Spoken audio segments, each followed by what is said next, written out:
So once you know how to hold the bow and how to hold the violin, and you've tried practicing a few of the bow exercises that you can do without the violin, the first exercise, the first thing you should do is just learn how to play open strings, which means just playing without putting your fingers down, just a string,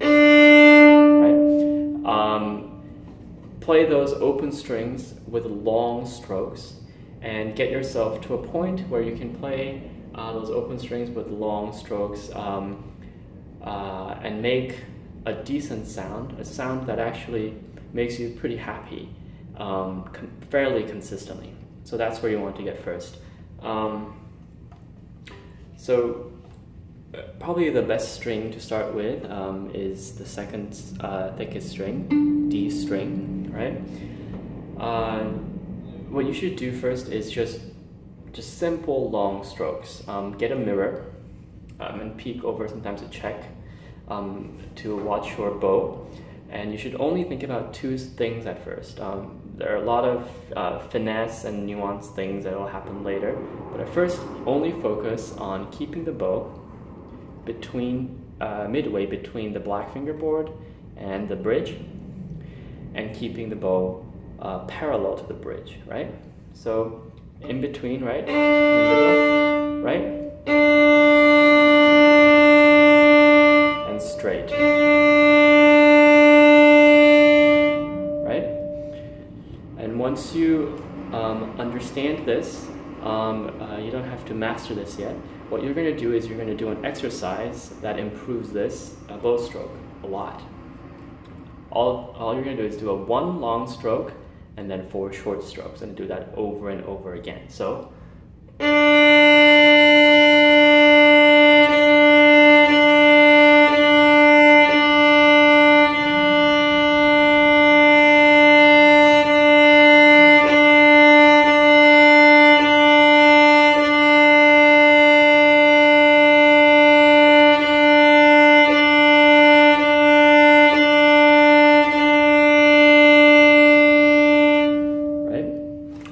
it was a long stroke and the 4 short strokes, and then I did it several times, right? So you're going to focus on keeping the bow straight and keeping it in between the bridge and the fingerboard, and do this exercise focusing on this and keeping on just controlling it. Do it non-stop.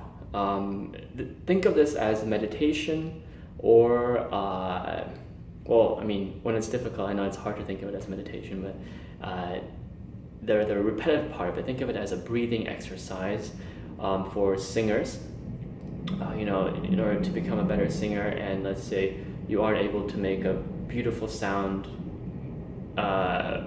you know, when you open your mouth, you know, those singers have to train to breathe and learn how to produce that sound, and they just do it for several minutes non-stop, right? Breathing and making that tone. So this is the equivalent for violin. So you need to practice this, just open strings, this exercise, focusing on those two things. And don't stop doing it until you somewhat get into a groove. And then at that point, when you feel like, oh, you know, like it's, you know, still not super easy, or maybe it is easy, but you know, I kind of, the muscles are not freaking out as much. You need to at least get to that point when you practice, and then you can stop. Once you put the violin down, once you reach that point, when you've reached the groove, or you've you know, done even more practice after that, then just sleep on it, and then do this all over again. And after you do this for, let's say, several times, so it would take several practice sessions of getting, you know, really focusing on the bow stroke, and then, you know, reaching that groove point where you suddenly feel a little better, and then sleeping on it. That'll be one cycle, right? After you do this cycle several times, you'll be able to more consistently get a good sound.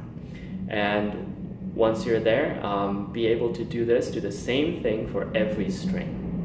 This is very important because, as you can imagine, if we dove straight into playing songs, I showed you how to do simple songs and just they just draw the bow this way.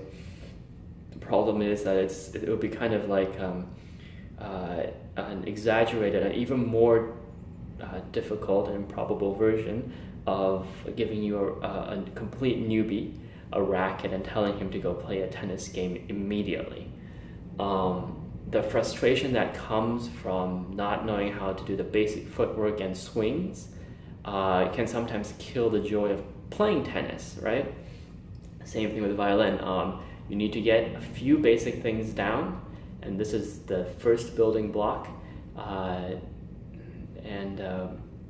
Actually, we don't need that many to actually be able to play beautiful melodies, right? This is one of the basic building blocks. So you really need to get this down for the open strings.